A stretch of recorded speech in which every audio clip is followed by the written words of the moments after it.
Now let's give you one example, okay? So I'm going to come back to the frequency selective filters. So let's look at one example of continuous time filters described by differential equations. In this case, what we do is we first figure out what the system's input-output relation looks like using the differential equation. What is y of t equal to as a function of x of t, right? Then we try to find out the frequency response of the system by feeding the eigenfunction e to j omega t as an input. Then we find the output. And then you divide the output by the input, you get the frequency response, like what we just did with the derivative filter. And lastly, you can plot the magnitude and the phase to visualize the frequency filtering, okay? Just like what we did. Let's look at this example, okay? So it's a RC circuit, and what it does, I already gave you the hint, but let's figure that out later, okay? So in this circuit, what do we have?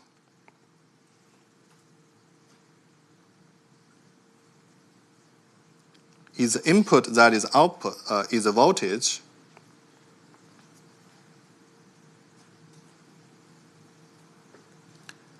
And then we have the resistor, R. And we have a capacitor, C. Okay? So the input is the voltage at the source. Okay? So that means the voltage at the source. Okay? Notice the sign. Okay? And then the output, y of t, is the voltage drop across the capacitor. Again, pay attention to the sign. Okay? And of course, along this circuit, there is a current, right? We have a current, and that can be denoted by I of t. This is exactly why we are not using I to denote the square root of -1, right? Because we need to keep it for the current, okay? So in this case, step 1.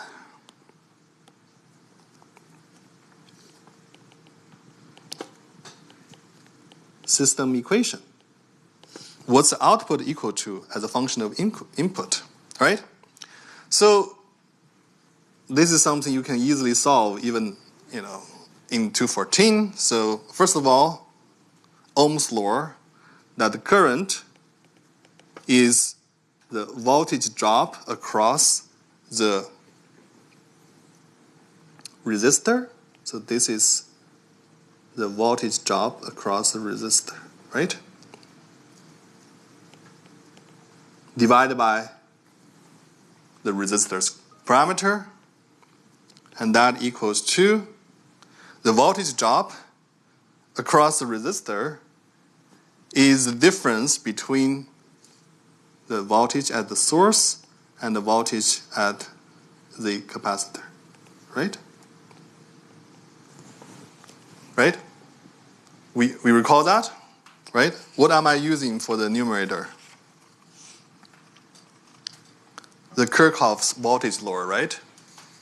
If you go across the entire circuit, the voltage drop equal to 0. But if you pay attention to the sign, right? Okay. We agree? Okay. Secondly, if you look at around the capacitor, the current is a derivative of the voltage drop across it times its parameter C, right? Again, be careful in the homework, and also in, we have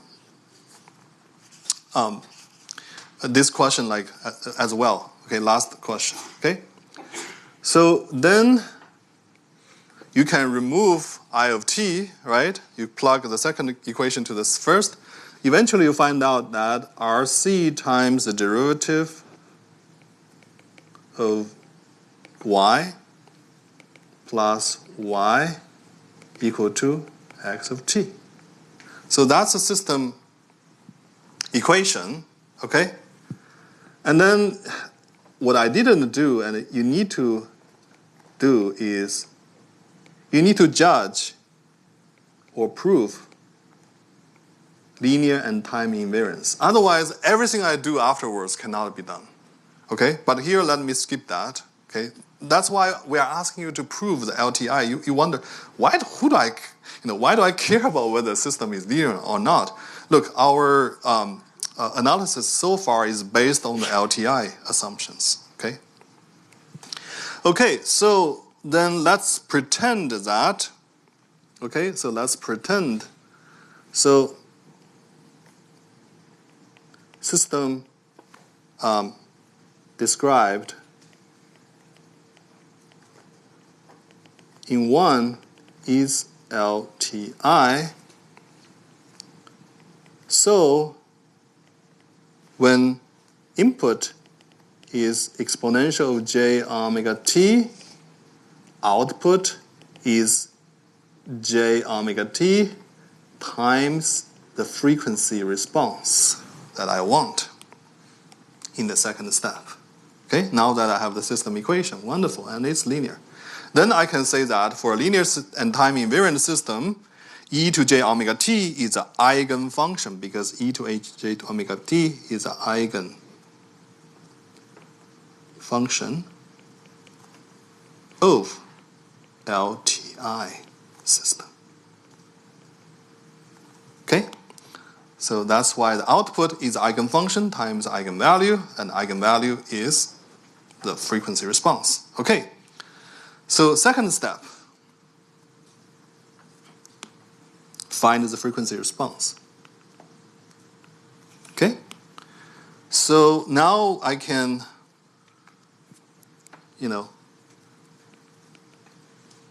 plug in x of t to 1, and I get RC, not only x of t, but y of t. Okay? So RC, I'm getting the derivative of h of j omega e to j omega t dt, that's my y, plus h of j omega e to j omega t, right? And equal to x of t, that's e to j omega t, right? So I don't like the derivative, so let's take the derivative, right? First of all, we are taking the derivative of y with regard to t, so this is just a constant. It's not dependent on t, so we can take it out, right? So I can get RC h of j omega, right? Then I take the derivative of e to j omega t with regard to t, then it's very simple, j times omega times e to j omega t, right? So in other words, it's repeating the exponential but multiplied by the coefficient in front of t in that exponent, right? Okay, and then the rest, I just keep copying. E to j omega t equal to e to j omega t. Okay, and then it's very nice because I can divide both sides by e to j omega t. Gone, gone, gone. This becomes 1. Divide both sides, right? So then you end up having RC h j omega. RC, sorry. I think I missed a term that people didn't remind me. Oh, I didn't. I can move it ahead. Okay. So I can put J times RC omega, right? Plus 1 times h of j omega equal to 1. So in this case, h of j omega equal to 1 divided by 1 plus j RC omega. That's my frequency response. Okay? And then step 3, let me show this components. right? So what's the magnitude equal to? Well, apparently it's 1 divided by the norm of the denominator. That's 1 plus RC omega squared, right? It's 1 divided by the norm of the denominator, right? And then if you look at the plot, what it looks like is, okay, it's symmetric, by the way. And when omega equal to 0, this h of j omega magnitude equal to 1, so there's no modification at omega equal to 0. But then we have 1 divided by RC, or minus 1 divided by RC. At this frequency, we drop it to 1 divided by square root of 2, which is about 0.7. Okay? So that's basically saying what? We're going to pass the frequency in the middle, but the high frequency on the two wings are going to be completely muffled or diminished. In other words, it's a low pass. Right? It's a low pass filter. Right? So it's a low pass filter. It only passes low frequencies. Right? And if we look at the magnitude like that, and then let's look at the phase. The phase is going to be the minus of the phase of the denominator, right? Because, so it's going to be minus the phase of the RC omega, right? You can also write it as A10 minus RC omega, just to make sure that it's between minus pi and minus half pi and pi, half pi. And then what you have is basically like this. Okay? And it's between minus and plus half pi, right? And again, if you look at these values at 1 over RC and minus 1 over RC, that's when you reach like a quarter of pi. Okay? So if we just look at the frequency response in the magnitude portion, what we found out that is we have a low pass filter essentially, and you can actually design the RC circuit by selecting the R value and the C value so that it can modulate the width of the low pass filter. If you want to make it narrower, choose higher RC values. If you want it wider, choose lower RC values, right? Okay, any questions? I gave you a physical system, right? The system that is actually realized by an RC circuit, right? So what we did was that we first have to figure out what's the system equation. Because here I didn't give you what is, impulse response, right? I didn't give you the frequency response either. So you have to first figure out what equation describes the system. So that's what we did in the first step. And that's how we used, again, the Kirchhoff's law of currents law, right? And we also used the relationships between the voltages and currents across resistors and capacitors. In the end, we removed this variable, which is a current, and then we end up having equation 1, which is a linear differential equation describing the relationship between the input x and output y, right? And that's the first step. And the second step is now that we have the system equation, we can find out what's the frequency response now, right? So what I showed was one way, just like what I said earlier, right? If you feed the system with an eigenfunction, in this case, e to j omega t, so S is specialized, then the output is simply h of j omega t times that ejk omega t. So that's what I did. So I decided to let x equal to ej omega t. Then I know that for LTI system, the y, the output, has to be ej omega t times h of j omega. So that's a frequency response, what I need. I can just plug in the input-output expression for LTI system, right? Special pair of input-outputs, right? For into equation 1, and I eventually find out that, oh, h of j omega is essentially 1 over 1 plus j RC omega. So that's the frequency response, right? Some of you were asked, oh, and the last step we are asking, what's the frequency spectra, what's the magnitude and phase plot of this frequency response? In other words, what does this system realized by a physical RC circuit is doing? What is this system doing in the frequency domain, right? So some of you were asking, how do I calculate the magnitude, right? So let me just do one more step, is that, in this case, it's simply, 1 over the magnitude of 1 plus j RC omega.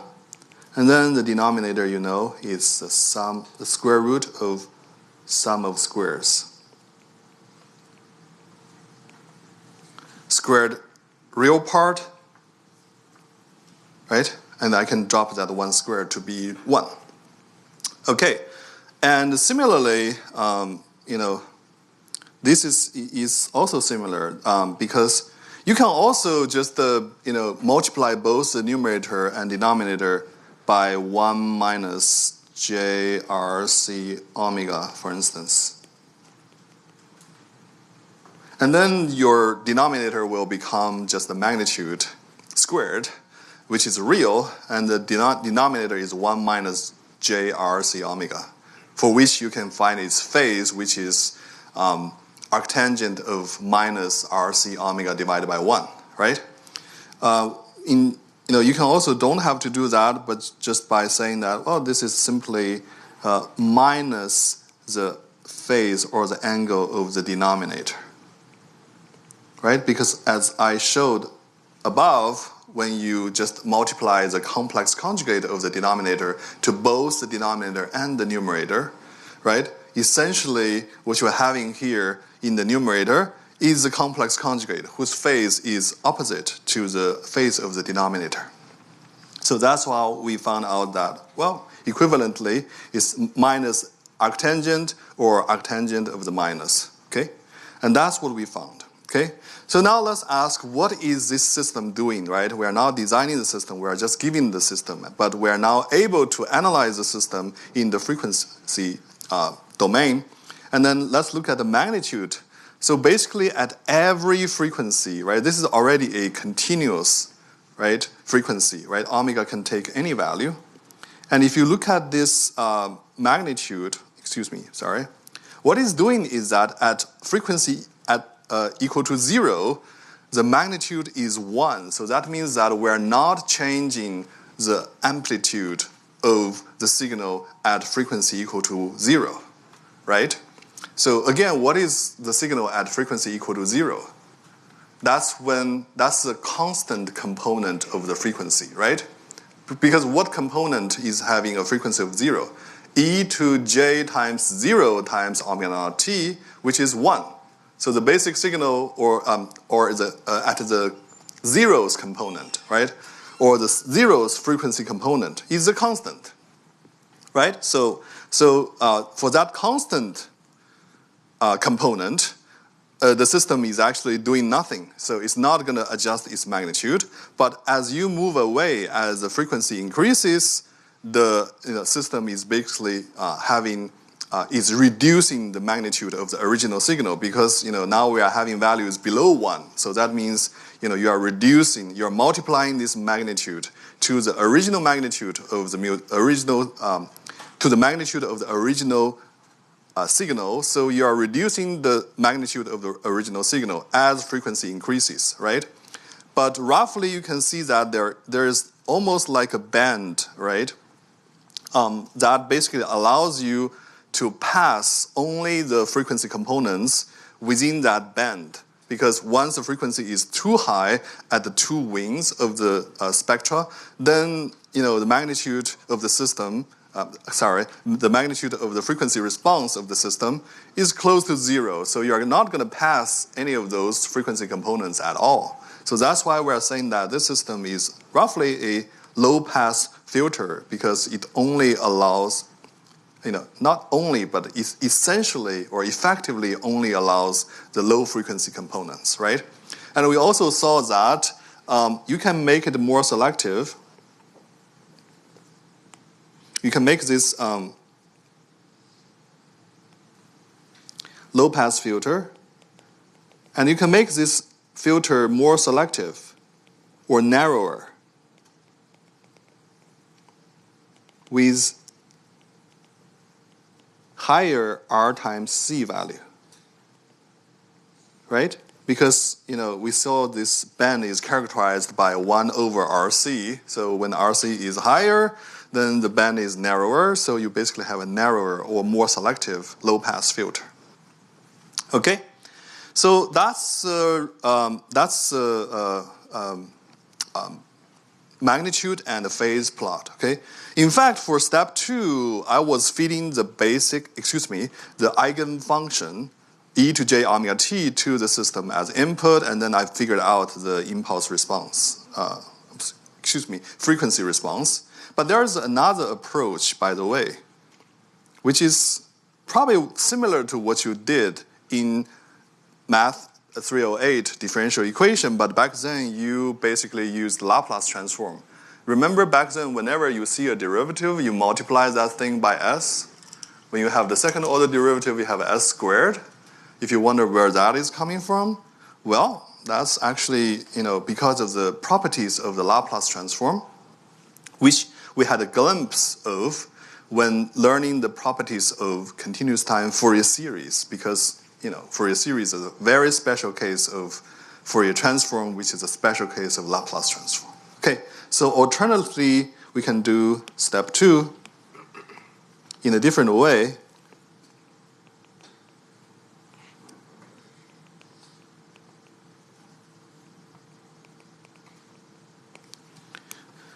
So let's write down the equation 1, okay?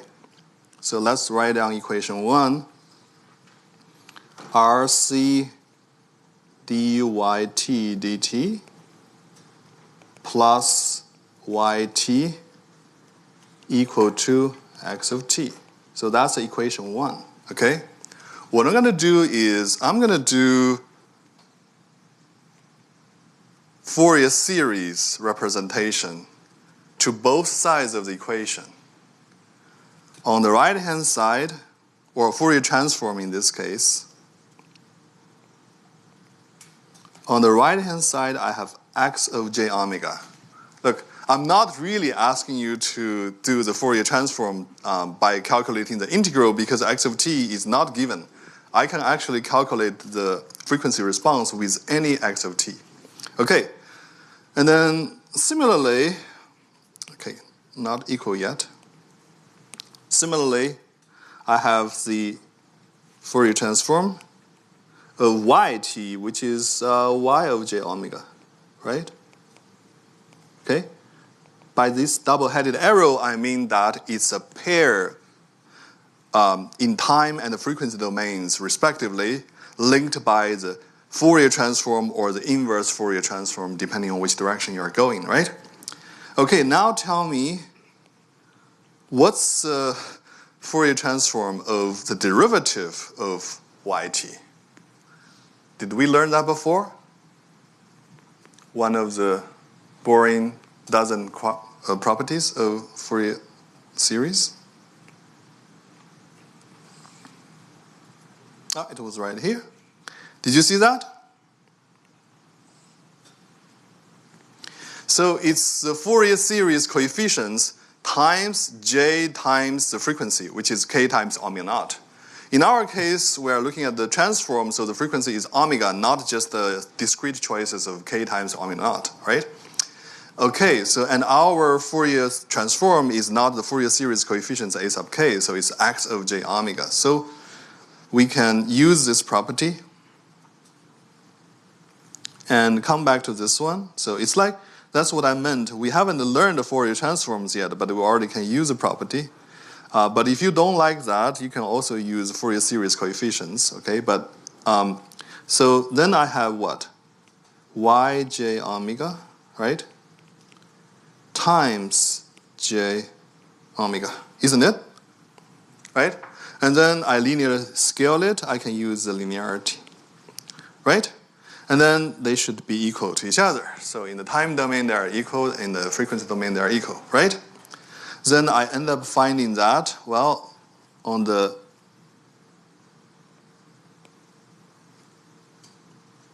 left-hand side, I want to merge the coefficients for yj omega.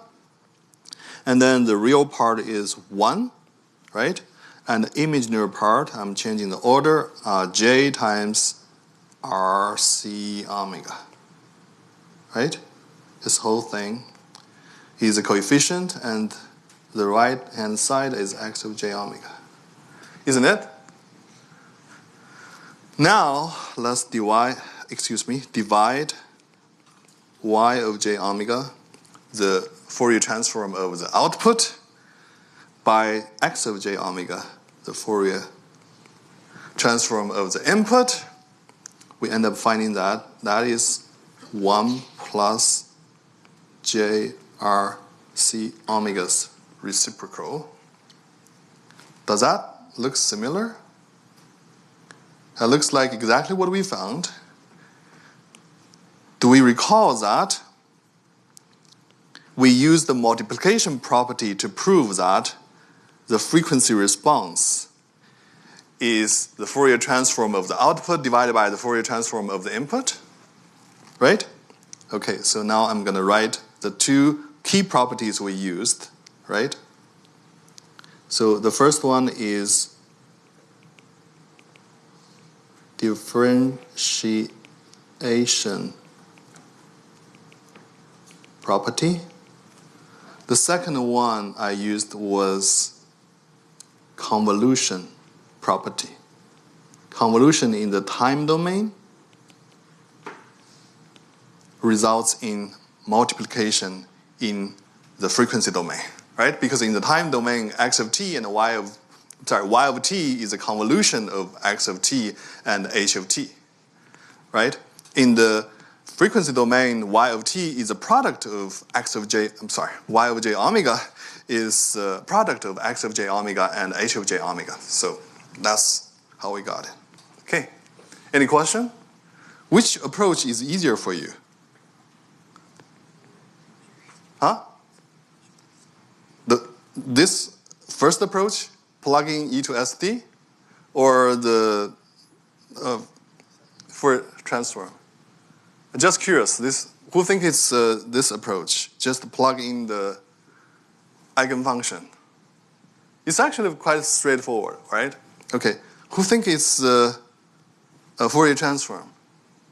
Okay. Again, it's so that's why we provide multiple approaches in the solutions. Again, I want to emphasize that in this course, we never want you to have a message that, oh, I have to solve a problem in one particular way, and through my semester, I'm just trying to learn your odd and peculiar way to solve a problem, okay? So you see that each problem can be solved in very different ways, and very often our grand challenges can only be solved by diverse talents and diverse thoughts. So there are many different approaches. So in fact, in the office hours yesterday, I met with a student, and he actually gave a solution which is faster than both approaches the TA and I put in the solutions yet to be shared. So we actually used his approach in the final solutions that to be shared after Thursday. So again, I learn from you as well. So please cherish the way of your thinking, okay? So that's why in your midterm exam grading, I see different approaches, but I actually like how you are solving things differently, okay? All right. Now let's come back to this last piece, okay? So far, I said that, well, let's do this in the frequency domain analysis, right? In fact, we do care about the time domain properties still sometimes. So let me just show you some time domain characteristics that you might care about. Okay, in the time domain, what is this like? You probably have seen this before. That is, we're looking at the impulse response, which is the inverse Fourier transform of the frequency response, which is h of t, right?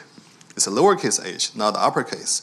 If you calculate it, it's essentially 1 over RC times exponential of minus t divided by RC times u of t, okay? So this system is actually causal and zero state, so that's why you don't have a constant. And you have also a u of t there to make it causal, okay? So what does it look like? So this impulse response, this is the impulse response, right?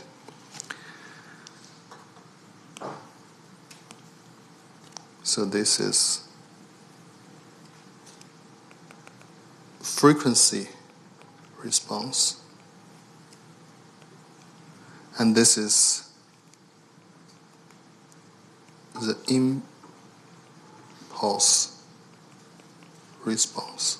Okay, so the impulse response at time t equal to, first of all, it has u of t, right? So that means, so when u of t is at time t equal to 0, right, it's close to, there's a jump basically, right? So imagine that if u of t is equal to 0 when time is negative, right, then we have 1 over RC times exponential of 0. So that's 1 over RC, right? Right? And then u of t, then u of t is a constant 1, so we have a exponentially decaying signal, right? Then we have basically exponentially decaying signal, right?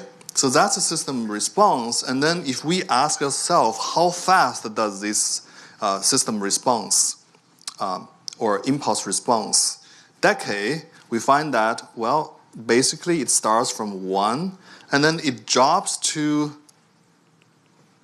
1 over E, the Andrew Jackson number, right? 2.7 something. It drops to that number at RC. So this means what? If you want to speed up the decay, you will have to choose a smaller RC product, right? If you want to delay the decay, exponential decay, you will have to choose a bigger RC product, right? So this is probably, this means that you probably have not only frequency domain characteristics that are desired, you may also have desired time domain characteristics for the system, right? This is just one example, okay? And then this is the impulse response, right? But probably you're more familiar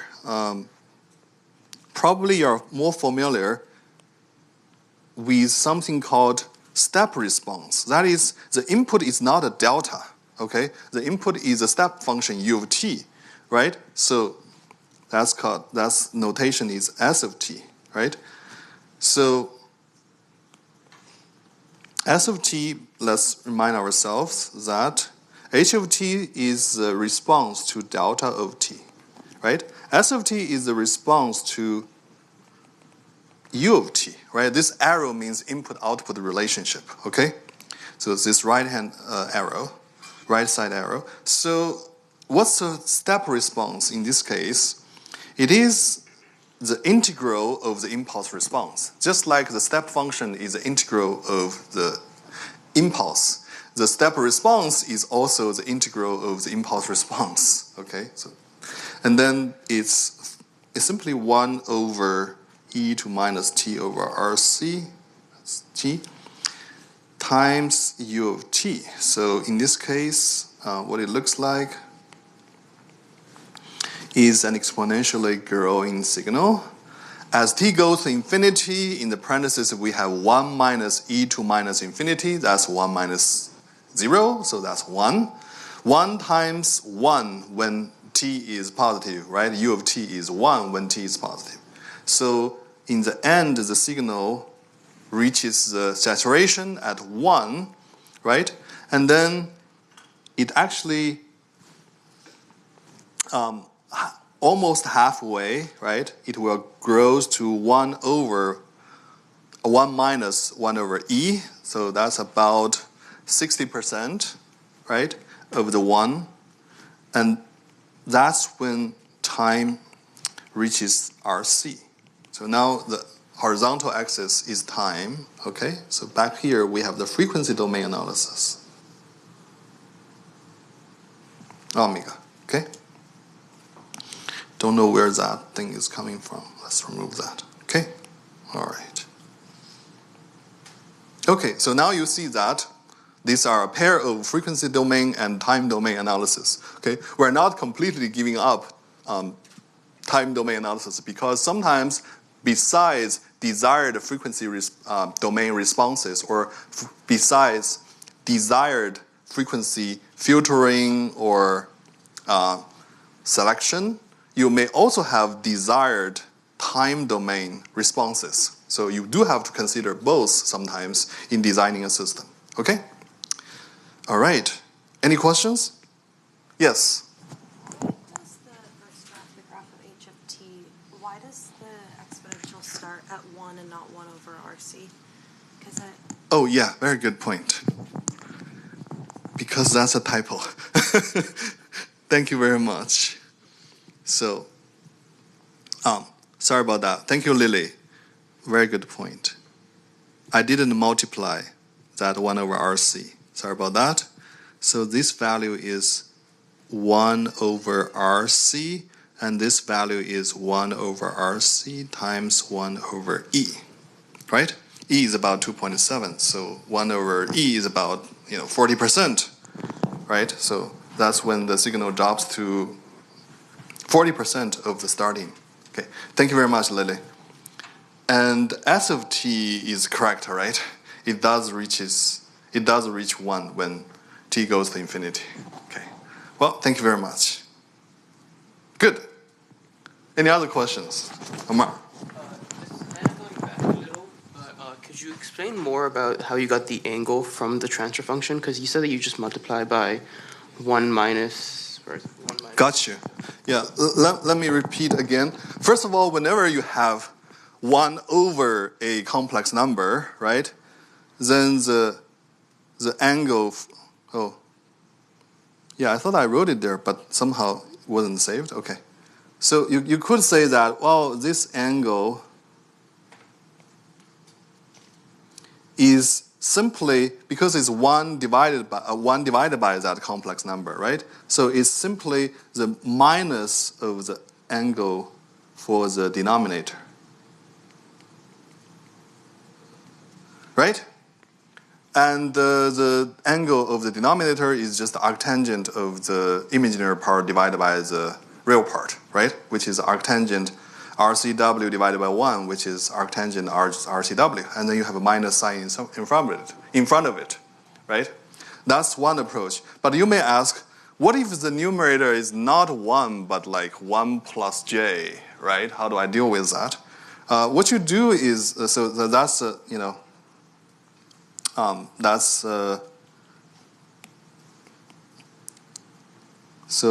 so how do I reach this? So I can do this one, right?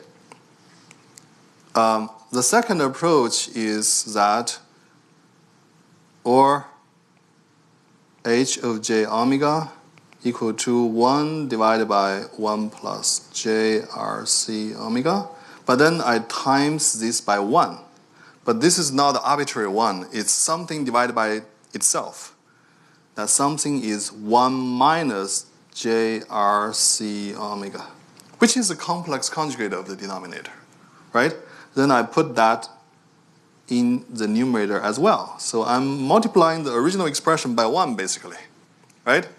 But then you know that now it becomes, the numerator is 1 minus JRC omega, but, well, the space is a problem. The denominator is the squared magnitude, isn't it? Do we all follow, right? So denominator, because if you add this complex number and its conjugate together, you get 2 times the real part. That's how you solve one of the homework question, right? If you multiply the complex number and its complex conjugate, you will get the square of its magnitude, right? So that's why you have 1 squared plus, sorry about that, squared of RC omega, right? But then you don't care about the denominator when you calculate the phase. That matters when you calculate the magnitude, right? So the real part, the denominator gives you just the constant, right?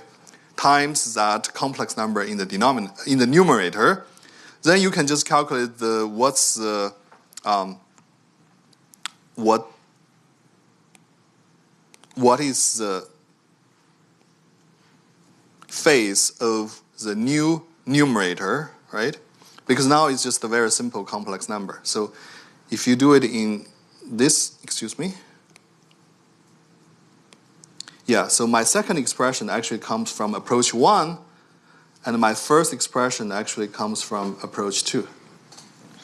Okay, so they only differ by that minus sign, whether it's within or outside. Actually, I just use these 2 different approaches. Okay? Good question. Okay. Any other questions? We do have lingering questions still about complex numbers until the end of the semester, based on my past experiences. So don't let them linger. Just polish your knowledge about complex numbers as early as possible. Okay, because a lot of confusions are actually about complex numbers, not about signals and systems. Okay. Very good. Thank you very much for asking that question. And sorry, sometimes I chose to skip those details in my writing, but I think it's important to keep everyone on the page. Okay, any other questions? Do I get any question on this side of the... Sorry, because of my adapter is so short, so I don't get a chance to move this side a lot. Yes? How do you get from frequency domain to the time domain like this? Oh, yeah, very good question. I just gave you directly the conclusion about the time domain. Is that right? Okay, so you can think of this way, right? Now that you have learned that the frequency and time domain are just a pair that are linked by Fourier transforms, right? So I haven't taught this, but you can use the inverse Fourier transform to go from the frequency response to impulse response, isn't it? Right? Okay. So that's how that's one way to solve it. Okay? But why did I say this is not a foreign knowledge to us? Because we learned a special case of the Fourier transform and its inverse. That is a Fourier series synthesis and analysis equation, basically, right? So as I said, in the Fourier transform, your frequency is no longer k times omega naught, which is discrete, but the frequency response is going to, but the frequency omega is going to be continuous. Then you cannot do the sum anymore over, k. You have to do integral over omega, right? So that's actually the inverse Fourier transform, right? And then this is the Fourier transform, the analysis equation. When you change k omega naught to omega, right? Then you would end up having you will also replace T naught, the fundamental period, by just the entire real axis from minus infinity to plus infinity, because you don't have periodic signals anymore. Then there are some changes in the constant, okay? But basically what we're learning is a special case of the pair of Fourier transform and its inverse, okay? Very good point. Right after midterm exam 2, we'll learn Fourier transform. Then you will realize that, I've learned all this before. It's basically an extension of Fourier series, okay? That's actually the biggest accomplishment by Fourier. The whole thing is named after him, not because he just found that periodic signals can be represented by trigonomic series or cosines and sines, but he found that you can represent aperiodic signals by realizing that frequencies don't have to be discrete, they can be continuous. That's how he got his name, okay? Any other questions?